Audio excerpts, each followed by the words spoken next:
One week after I started testosterone, a friend posted a picture of the two of us at a LARP, a live action roleplay session that we were both at. And the next day, I received a message from another friend saying, "That stubble looks amazing. Is it natural? Because that's fantastic results."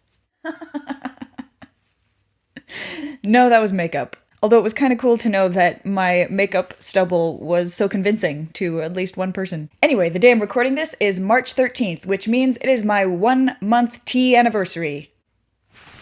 Party time! So let's get to the updates. First, I do have to make a correction to something that I said in that initial video where I was so excited to learn that my insurance was going to cover the testosterone prescription. I was calling it androgel, which I've since found out is sort of like calling all tissues Kleenex. Androgel is one type of topical testosterone, and like any medication, there's a lot of different brands and manufacturers. But in addition to that, there's two different ways topical testosterone is typically prepared. There's the androgel style, which in my experience, people seem to be more familiar with. It sort of has the consistency of hand sanitizer, and it comes in one of those containers that looks like a soap dispenser. And then there's the kind that you get in the little tubes, like I got, and that is called Testim. In medical terms, as far as I've been able to see, there's no real difference between androgel and Testim. It's just a different way of preparing the medication. But there are a couple of practical differences. The biggest and the most notable, and the one that's had the most effect on my everyday life, Testim is sticky. I mean, it's sticky.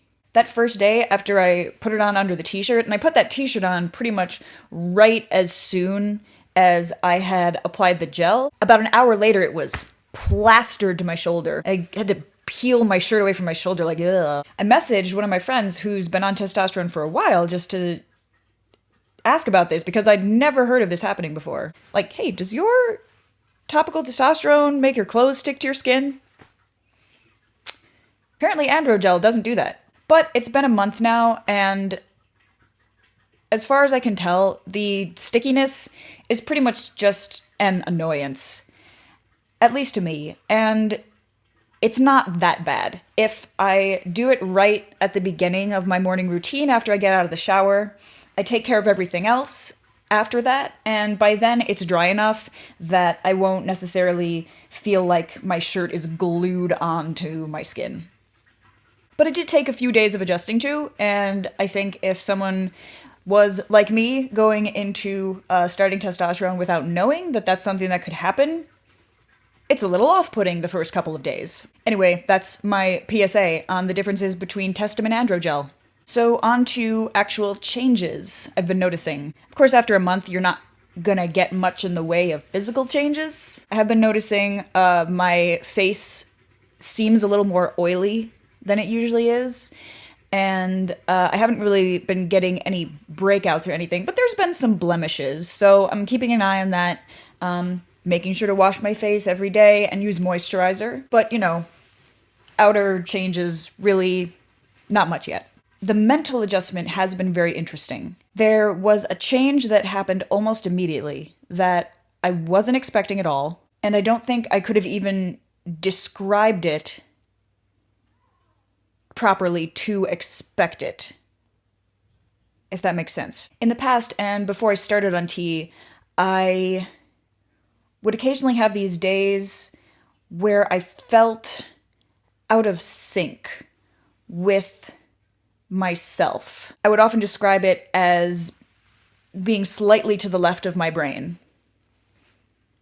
I don't know why the left. It was never the right. Since I started testosterone, that feeling has not come back. I have the sense of actually being fully inside my body all the time. You could call it being centered. You could call it claiming ownership. Those are a couple of phrases that have come out when I've tried to explain it to people. It's a very intangible, internal thing, but it's there. And it was almost instant. I noticed it within those first few days. Coming along with that is a little more confidence. I might say I walk with a straighter spine these days. I've noticed my internal reaction to being misgendered has shifted a little bit. Before tea, whenever somebody would refer to me as she or ma'am or her, there was always this internal mirror, showing me back the image of myself and going, yeah, well, I guess I can see how they'd see that. And now, despite the fact that I know there hasn't been much of an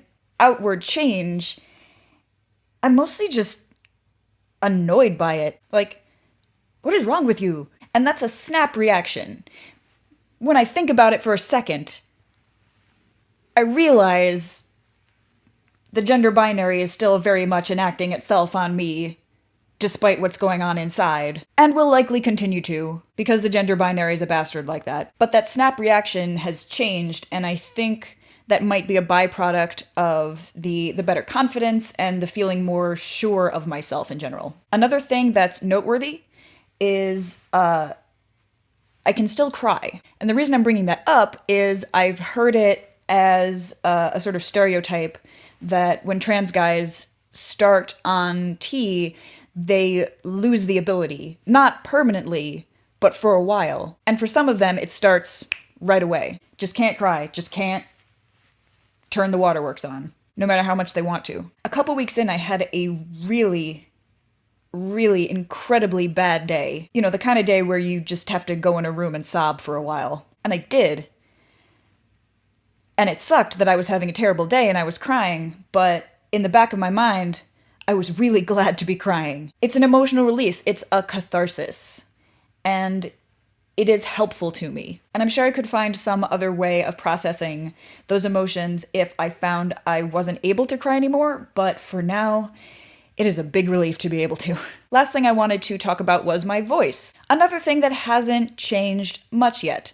I've noticed that when I'm singing, it's a little bit easier to hit the lower notes in my range, and I need a little bit more warming up to hit the high ones. But if anything, it's been this tiny little shift downward. It feels different from day to day. Some days it's sort of like tight, like I've got a cough or the beginnings of a cold. Some days it just feels no different than it did before. So that's all that's been going on with that. 1 month down. And I have to say, I'm feeling pretty awesome, and I'm glad to be feeling so awesome. And I think you gotta embrace those moments when they come along. So thanks everybody for watching. This has been a Now Z Here Tea update. I'm Ronan, and that's Wadsworth. Always be changing. I've had this wig for ages, and this is the first time I've actually found an excuse to wear it. Which is sort of ridiculous, because when isn't the correct time to wear a rainbow mohawk wig?